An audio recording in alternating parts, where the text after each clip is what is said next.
मन बोल हरि हरि हरि बोल। गोविंद माधव गोपाल बोल।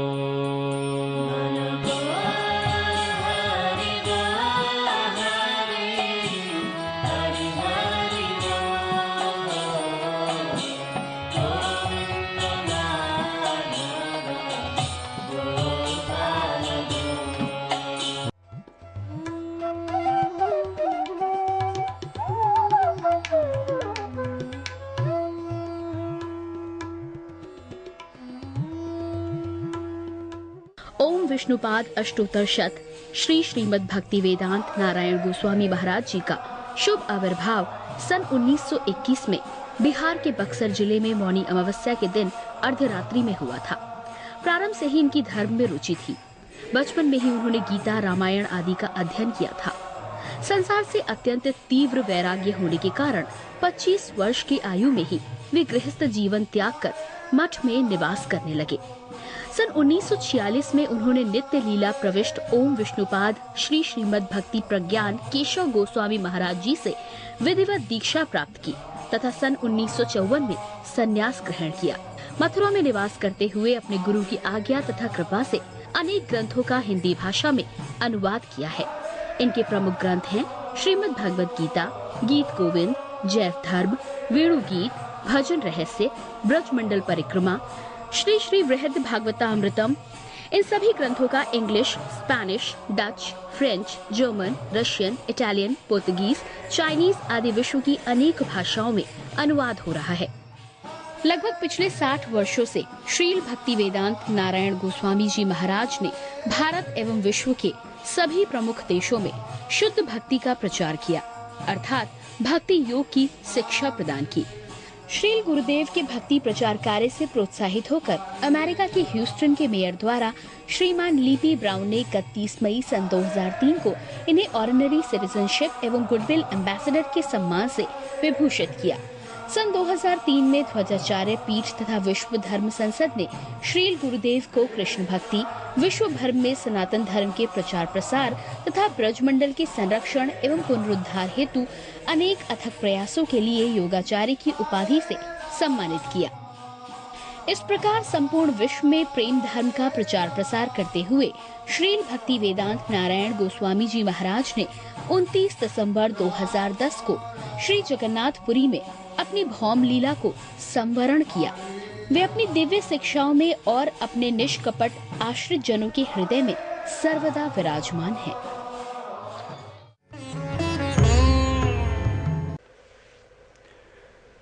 सबसे पहले मैं अपने गुरुदेव नित्य लीला प्रविष्ट ओम विष्णुपाद परिवर्जकाचार्य श्री श्रीमद् भक्ति वेदांत नारायण गोस्वामी महाराज जी के चरणों में प्रणाम कर रहा हूँ। नित्य लीला प्रविष्ट ओम विष्णुपाद परिवर्जकाचार्य श्री श्रीमद् भक्ति वेदांत स्वामी प्रभुपाद के चरणों में प्रणाम। मेरे परम गुरुदेव नित्य लीला प्रविष्ट ओम विष्णुपाद परिवर्जकाचार्य श्री श्रीमद् भक्ति प्रज्ञान केशव गोस्वामी महाराज जी के चरणों में प्रणाम। पूरी गुरु परंपरा के चरणों में प्रणाम। नित्यानंद प्रभु अखंड गुरु तत्व के चरणों में प्रणाम। आप सब भक्तों का स्वागत, श्रोताओं का, दर्शकों का स्वागत। कल हम नित्यानंद प्रभु त्रयोदशी मना रहे थे। उसी श्रृंखला को जारी रखते हुए मैंने जैसे कल कहा था कि नित्यानंद प्रभु इतने कृपालु कि उन्होंने देखा ही नहीं कि एक व्यक्ति को कृष्ण प्रेम देना चाहिए, कृपा करनी चाहिए या नहीं, वो प्रेम की बाढ़ ले आए हैं। प्रेम की बाढ़ जब आती है तो पानी कहीं भी नहीं देखता कि घर है या दरवाज़ा है या कोई व्यक्ति है, सबको बहा के ले जाता है। ये वो प्रेम की बाढ़ है जो नित्यानंद प्रभु कलयुग में लेके आ गए हैं। इतने कृपालु चैतन्य महाप्रभु भी नहीं है। देखिए, ये जगाई और मदाई की कथा ऐसे बताती है कि जगाई और मदाई दो भाई थे ऊंचे कुल के, ब्राह्मण परिवार के थे, लेकिन हर तरह का बुरा काम उन्होंने किया हुआ था। लोगों को मारना, पैसे छीनना, शराब पीना, पराई स्त्री को तंग करना, ये सब व्यभिचार सब वो कर रहे थे। उनका किसी तरह से भी भगवान की भक्ति में कोई भी आसक्ति नहीं थी। दोनों भाई शाम को बैठे मटकों में शराब पी रहे हैं, जब हरिदास ठाकुर नित्यानंद प्रभु महाप्रभु की कृपा से, उनके कहने पे, उनके आदेश पे गली गली जा रहे हैं।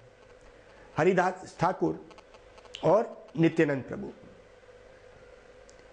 जब उन भाइयों के पास पहुंचे हैं तो वो दोनों शराब पी रहे हैं। नित्यानंद प्रभु ने बोला, अरे भाई, कलयुग में कोई भी आनंद का तरीका नहीं है, आप इस महामंत्र को जपो। हाथ ऊपर करके दोनों हरिदास ठाकुर और नित्यानंद प्रभु उन्होंने ऐसी लीला करी। लेकिन दोनों भाइयों को इतना गुस्सा आया क्योंकि वो तो शराब के नशे में थे, और उन्होंने उसी मटके को नित्यानंद प्रभु के सर पे मारा। नित्यानंद प्रभु ने ऐसी लीला करी, उनको कौन हाथ लगा सकता है, स्वयं मृत्यु भी उनसे डरती है, लेकिन आज वो लीला कर रहे हैं एक साधक की कि उनके सर से खून निकल आया। और महाप्रभु जो बैठे हैं दूर, उनको इतना गुस्सा आया कि उन्होंने अपने हाथ ऊपर करके सुदर्शन बुला लिया। नित्यानंद प्रभु भाग के अपने आप को ऐसी लीला कर रहे हैं कि बचा रहे हैं जगाई और मदाई से, और भाग के महाप्रभु के पास पहुंचे। दोनों हरिदास ठाकुर, नित्यानंद प्रभु, पीछे दोनों ये भाई शराबी।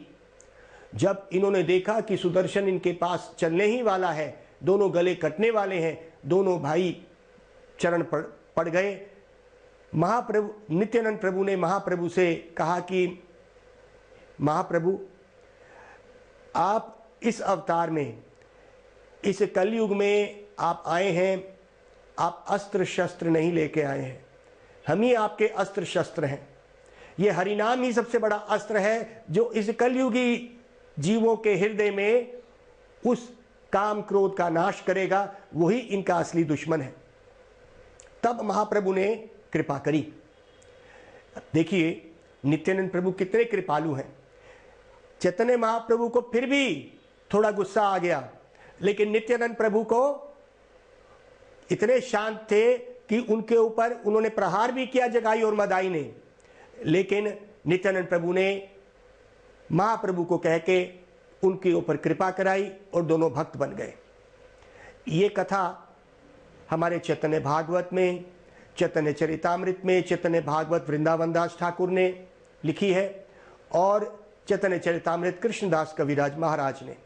ये कथाएं हमारे इन ग्रंथों में है कि कितने कृपालु ये अवतार आए हैं, नित्यानंद प्रभु और चैतन्य महाप्रभु।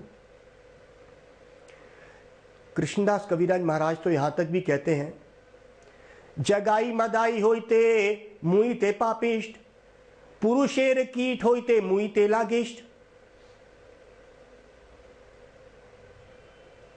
कृष्णदास कविराज महाराज कह रहे हैं, हे महाप्रभु, हे नित्यानंद प्रभु, मैं जगाई और मदाई से भी गिरा हुआ हूं, आपने उनके ऊपर कृपा करी है। जगाई मदाई होइते मुईते पापिष्ट, उनसे ज्यादा पापी तो मैं हूं। कौन कह रहे हैं? कितने दीनहीन हैं हमारे भक्त लोग। जितनी भक्ति आती है ना, उतने ही दीन हो जाते हैं। जैसे जितना पेड़ पे फल लगता है उतना ही झुक जाता है। भक्त कभी ये नहीं कहता कि मैं भक्त बन गया हूं, वो उतना ही दीनहीन होकर कहता है मेरे को कुछ नहीं आता, प्रभु बचा लो। वही स्थिति कृष्णदास कविराज महाराज, जिन्होंने चैतन्य चरितामृत लिखी, ऐसा सुंदर ग्रंथ हमने आज तक ना देखा है ना देखेंगे। उसमें लिखते हैं, जगाई मदाई होइते मोइते पापिष्ट, मैं तो प्रभु इतना पापी हूं कि जगाई मदाई को तो आपने पार किया, मैं तो उनसे भी गिरा हुआ हूं। पुरुषेर कीट होइते, पुरुषेर मतलब पैखाना, मैं तो वहां का कीड़ा हूं, इतना गंदा मेरी स्थिति है, मैं एक टट्टी का कीड़ा हूं। पुरुषेर कीट, कीट मतलब कीड़ा, हुईते मुईते लागिष्ट, उससे भी नीच हूं मैं तो, इतना गंदे ख्यालात मेरे हृदय के। मोर नाम सुने जेई तार पाप होए, मोर नाम सुने जेई तार पुण्य खे, मोर नाम ले जेई तार पाप होए। मेरा नाम अगर कोई ले लेगा तो उसके पुण्य खत्म हो जाएंगे, मेरा नाम अगर कोई सुन लेगा तो उसके पाप बढ़ जाएंगे। इतना गंदा व्यक्ति हूं मैं, मेरे पे कृपा करो। ए मोनो निर्घृणा मोर किबा कृपा करे, एक नित्यानंद विना जगत भीतरे।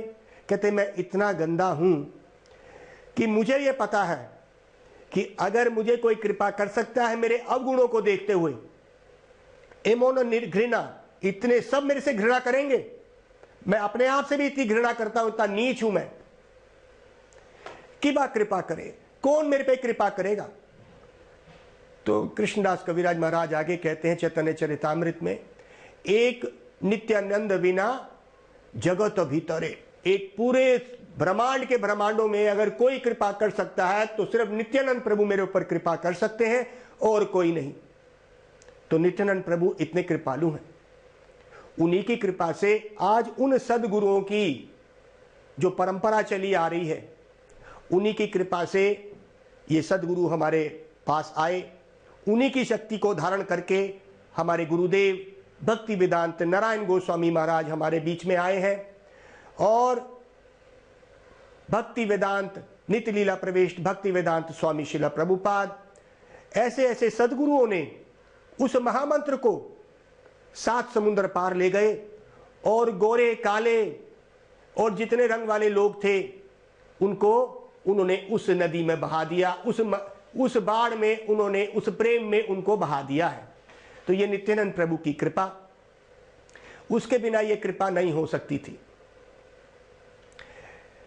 कल भी हमने और आज भी कथा में इस बात का वर्णन किया। ये हरिदास ठाकुर, ये हरिदास ठाकुर क्यों आए? क्योंकि सबका वजह थी आने की। महाप्रभु क्यों आए हमने सुना, क्योंकि वो भक्तों के प्रेम में क्या आनंद आता है, कृष्ण का नाम लेने से कृष्ण जानना चाहते थे तो वो आ गए, भक्त बन के आए ना। राधा जी का भाव लेके महाप्रभु आए, वही कृष्ण देखना चाहते थे कि भक्त लोग जब उछलते हैं कृष्ण के नाम में, इनके हृदय में क्या आनंद होता है। ये कृष्ण को नहीं पता था, इसलिए बनना पड़ गया महाप्रभु। और नित्यानंद प्रभु क्यों आए? क्योंकि तो वो तो संगी है, बलराम है। वो तो जब कृष्ण आएंगे तो बलराम जी आएंगे, जब राम आए थे तो लक्ष्मण आए थे, तो हर अवतार में वो आ रहे हैं, तो वो इसलिए उनको भी आना पड़ा। कहते भाई हरिदास ठाकुर क्यों आए? हरिदास ठाकुर कौन है? ब्रज की लीला में हरिदास ठाकुर ब्रह्मा जी बने थे और ब्रह्मा जी ने एक लीला आती है, मैं आप सब भक्तों को आज कुछ ब्रज में भी कुछ लीला का वर्णन कर देता हूं। हमारे 10वें सिकंद में श्रीमद् भागवत में ये कथा आती है कि ब्रह्मा जी जो इस सृष्टि के रचयिता हैं, उनके 4 मुख हैं। तो ब्रह्मा जी ने देखा कि मेरी सृष्टि में ये लड़का कौन आया है जो क्या कर रहा है, कभी इतनी गैयाओं को चरा रहा है, ये भगवान हो नहीं सकता। सखाओं का जूठा खा रहा है और गैयाओं के पीछे भाग रहा है, गोपियों के घरों में जा जा के मक्खन दूध चुरा लेता है, भूखा है, तो ये तो वो त्रिलोकीनाथ हो नहीं सकता। उनको शक हो गया, ब्रह्मा जी भी मोहित हो गए कि ये भगवान नहीं हो सकता। तो ब्रह्मा जी ने क्या किया, इस कथा ये लंबी है लेकिन हम इसको संक्षेप में इस तरह से बोलते हैं कि ब्रह्मा जी ने एक दिन कृष्ण बलराम जी अपने सखाओं के साथ गौचारण के लिए गोवर्धन जा रहे हैं। गोवर्धन पहुंचे ही हैं, सब सखा लोग आपस में बैठ के जो मैयाओं ने ब्रज की दिया है खाने के लिए, यशोदा मैया ने क्या दिया है, मधुमंगल की मैया ने क्या दिया है, सब बिछा के खा रहे थे। तो इधर 1 मिनट के लिए कृष्ण अपनी गैयाओं को देखने गए कि गैया कहीं दूर ना चली जाए। तो उन्होंने सखाओं को बोला, भाई सखा लोगो तुम यहीं पे रुको, अपना ग्रहण करो, तुम्हें भूख लगी है, मैं जरा उन गैयाओं को देख के आता हूं कहीं दूर तो नहीं चली गई, वो अपना चारा को ढूंढने के लिए। पीछे से ब्रह्मा जी ने क्या किया, इन सारे बछड़ों और इधर से सारे सखाओं को सबको गायब कर दिया और चट्टान के पीछे चले गए। कृष्ण देख रहे हैं कि सब लोग कहां गए, कृष्ण तो एक लीला कर रहे हैं, क्या उनको नहीं पता है? उनको सब पता है। उसी वक्त उन्होंने विस्तार कर दिया अपना, उतने ही सखा बन गए हैं, उतने ही गैयाएं बन गई हैं। और वैसे ही शाम के समय में कृष्ण उन गैयाओं को लेके ब्रज में वापस गए। सखा लोग भी गए, गैयाएं भी गई, वो सारी गैयाएं कृष्ण ही हैं, और वो सारे जितने सखा थे वो भी कृष्ण ही हैं। ब्रह्मा जी इन सबको लेके चले गए। ब्रह्मा जी ने देखा अब ये कैसे करेगा, ये कौन है, ये भगवान है क्या है, क्योंकि उनको शक हो गया था। जब ब्रह्मा जी वापस आए तो उन्होंने देखा अरे ये तो सखा लोग भी वैसे ही चल रहे हैं और गैयाएं भी वैसे ही चल रही हैं। तो उनको थोड़ा सा शक हुआ कि कहीं मैंने तो नहीं गलती कर दी। जब वो चट्टान के पीछे गए तो उन्होंने देखा अरे जो मैं सखा लोग और गैयाएं चुरा के लाया था वो तो यहाँ है। जब उन्होंने उस तरफ देखा तो कृष्ण लीला चल रही है, वैसे ही गैयाएं आ रही है, रोज गौचारण के लिए कृष्ण सखा लोग आ रहे हैं, वैसे ही बच्चे जो है सखा लोग भागते हैं अपनी मां के गोद में जाके फिर स्तनपान कर रहे हैं। बड़े हैरान हो गए और फिर ब्रह्मा जी समझ गए। ब्रह्मा जी समझ गए कि ये आम व्यक्ति नहीं है। उन्होंने प्रणाम किया, उन्होंने बड़ी माफ़ी मांगी। ऐसी माफ़ियों का काफ़ी वर्णन श्रीमद् भागवत में है। उन्होंने प्रणाम करके कई जगह माफ़ी मांग के, तो कृष्ण फिर भी उनको लगा इतने संतुष्ट नहीं हुए। तो उन्होंने प्रणाम करके कहा कि प्रभु मुझे लगता है कि मेरी उच्च कुल में मैं पैदा हुआ, ब्रह्मा बन गया मैं, इसीलिए मेरी मति भ्रमित हो गई थी और मैं तेरे अस्तित्व को भूल गया था। मुझे अब अगला जन्म देगा तो नीची जाति में दे दे, ताकि मैं और तेरे पास ही दियो प्रभु, मेरे से जितने अपराध हुए हैं तू माफ कर। तो उन्होंने हरिदास ठाकुर के रूप में जन्म लिया ब्रह्मा जी का इस कलयुग में। हरिदास ठाकुर एक मुस्लिम परिवार में पैदा हुए, मुस्लिम थे, और लेकिन उनका हरि के नाम उच्चारण में इतना विश्वास था कि महाप्रभु ने स्वयं उनका नाम रख दिया, नाम आचार्य हरिदास ठाकुर। मुस्लिम परिवार में पैदा हुए हैं, ये उनके आने का कारण था। उनको नीची जाति में डाल दिया जहां पे वो मीट मच्छी सब कुछ चलता था वो परिवार में। लेकिन हरिदास ठाकुर वो ब्रह्मा जी ही आए हैं, अपनी जितनी भी गलतियां थी उनका निवारण करने के लिए ब्रह्मा जी हरिदास ठाकुर बन गए। अब हमेशा वो नाम लेते थे। महाप्रभु की लीला शुरू हो गई है, हरिदास ठाकुर भी आ गए हैं महाप्रभु की सेवा करने के लिए। अब नाम के आचार्य बन के आए हैं। दिन में 3 लाख बार हरिदास ठाकुर नाम लेते थे पूरे दिन में। ये ऐसे करते करते 22 घंटे लग जाते थे। उस समय भारत में मुसलमानों का राज्य था और राजा हुसैन शाह उस वक़्त का राजा था। जब राजा तक ये खबर पहुंची कि एक मुसलमान ऐसे इतने हिंदू भगवान के नाम, हालांकि हिंदू और मुस्लिम क्या है, आत्मा का धर्म होता है। ये तो शारीरिक धर्म हो गया मुसलमान या हिंदू, क्योंकि आत्मा का कोई धर्म नहीं होता। जन्म मृत्यु बुढ़ापा बीमारी, चाहे वो कोई भी धर्म से हो, मुसलमान हो, सिख हो, ईसाई हो, बूढ़ा होना ही होना है। ये आत्मा का धर्म है। हमारा धर्म भी हिंदू नहीं है। कौन कहता है हमारे धर्म का नाम हिंदू है? हिंदू शब्द हमारे शास्त्र में कहीं भी नहीं है। कौन कह रहा है हिंदू धर्म? हमारे धर्म का नाम सनातन धर्म है। सनातन मतलब इस आत्मा को कहा गया है कि वो सनातन है, ना उसका कभी जन्म हुआ है ना उसका मृत्यु होगा। तो हम आत्मा के धर्म की बात करते हैं। ये हिंदू धर्म का नाम प्रचार करके हम इस आपस का जो धर्मवाद को हमने झड़वाने वाली बात है, ये नहीं करनी है। आत्मा का धर्म है और ये धर्म क्या कहता है कि भगवान का आत्मा से संबंध है और वो प्रेम संबंध है। तो ब्रह्मा जी, उस राजा ने सोचा कि किसी तरह से हरिदास ठाकुर को रोका जाए। हरिदास ठाकुर को पकड़ के ले गए और वहां पे उसको बड़े कहा गया, देखो तुम्हें हम ऊंची पदवी देंगे, राजमहल में ही तुम राजा के पास में ही काम करोगे, तुम्हें बहुत पैसा देंगे, तुम ये हरि नाम लेना छोड़ दो। अच्छी तरह समझाया, गुस्से से समझाया, लेकिन हरिदास ठाकुर के मुख से क्या निकला? हरे कृष्णा कृष्णा कृष्णा हरे हरे, हरे राम राम राम हरे हरे, यही निकला।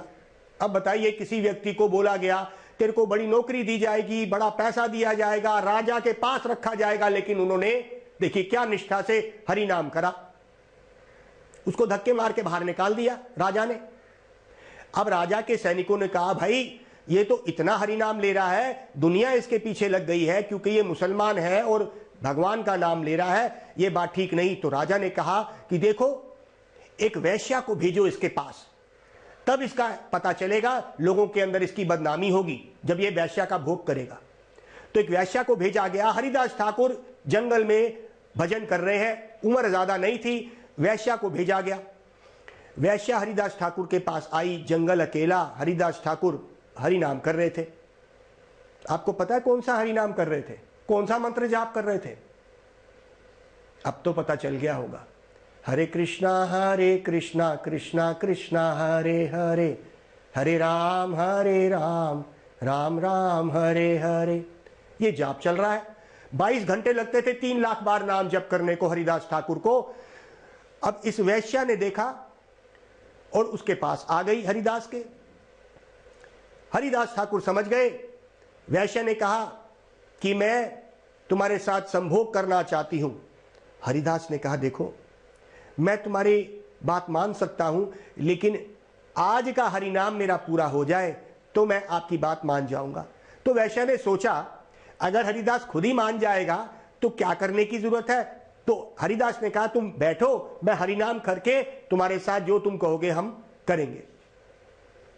हरिदास ठाकुर 22 घंटे हरि नाम लेते रहे और वो वैश्या सुनती रही और उसको नींद आ गई। 22 घंटे में 2 घंटे ही हरिदास ठाकुर अपना दिनचर्या करते थे, नहाते थे, धोते थे, जो भी दिनचर्या करना था वो करते थे और फिर बैठ जाते थे। वैश्या जब सो गई थी तो हरिदास ठाकुर ये काम करते थे 2 घंटे का, वापस फिर हरिनाम शुरू कर देते थे। वैश्या उठती थी, इस तरह से 3 दिन चलते रहा। तीसरे दिन वैश्या हरिदास ठाकुर के चरणों में आके पड़ गई और उनसे माफी मांगी कि हे प्रभु मुझे बचा लो इस संसार से। तो हरिदास ठाकुर ने उनको आशीर्वाद दिया, उसका हृदय बदल गया और हरिदास ठाकुर ने उसको कहा कि जितना भी गंदा धन है तुम्हारे पास इसको छोड़ाओ, और वहां पे उनको दीक्षा देके उसी वैश्या को उन्होंने भगत बना दिया। अब वो भक्त बन गई। राजा को जब पता चला कि उसने सब कुछ छोड़ दिया वैश्या ने और वो भी हरि नाम लेने लगी, तो राजा को बड़ा क्रोध आया। उसने अपने राज्य के बड़े बड़े कोड़ा मारने वाले सैनिकों को बुलाया। बड़े बड़े हाथी की तरह उनके शरीर थे और एक कोड़ा भी किसी को पड़ जाता था तो वहीं मर जाता था। ऐसे 6-7 कोड़े वाले भेजे कि हरिदास ठाकुर को मारो, और अगर आप लोगों ने भी ऐसा नहीं किया तो आपके परिवारों को हम मार डालेंगे। कोड़े वाले वहां पहुंचे हरिदास ठाकुर जहां हरिनाम कर रहे थे। आपको पता है हरिदास ठाकुर कौन सा हरिनाम कर रहे थे कि भूल गए हैं आप? बताइए। हरे कृष्णा कृष्णा कृष्णा हरे हरे, हरे राम राम राम हरे हरे। अरे भाई, जिसको हरि रखवाला है उसको कोई कुछ कर सकता है? उन कोड़े वालों ने मारना शुरू करा हरिदास ठाकुर को बिना देखे। हरिदास ठाकुर जमीन पे गिर गए। ऐसा लगा उनको बहुत चोट लग रही है, लेकिन वो हिले नहीं, जमीन पे गिर गए। एक कोड़े के बाद दूसरा कोड़ा, कोड़े के बाद कोड़ा पड़ रहा है। एक कोड़े पे ही कोई व्यक्ति मर जाए, लेकिन हरिदास ठाकुर हिले नहीं। कोड़े वालों ने सोचा कि अब ये मर गया है। जैसे ही हरिदास ठाकुर को उन्होंने पीठ बदली, हरिदास ठाकुर के मुख से क्या निकला? हरे कृष्णा कृष्णा कृष्णा हरे हरे, हरे राम राम राम हरे हरे। कोड़े वाले घबरा गए। सुबह से शाम हो गई, कोड़े मारते रहे, हरिदास ठाकुर को कुछ नहीं हुआ। अगर आज सूरज ढलने के बाद हरिदास ठाकुर नहीं मरा तो हमारे परिवारों को राजा मार डालेगा। देखिए, वो 6-7 कोड़े वाले हरिदास ठाकुर के चरणों में पड़ गए, पहचान गए कि हरिदास ठाकुर भगवान के भक्त हैं, इनका बाल भी कोई बांका नहीं कर सकता। और हरिदास ठाकुर से उन्होंने माफी मांगी और कहा कि हे प्रभु, अगर आज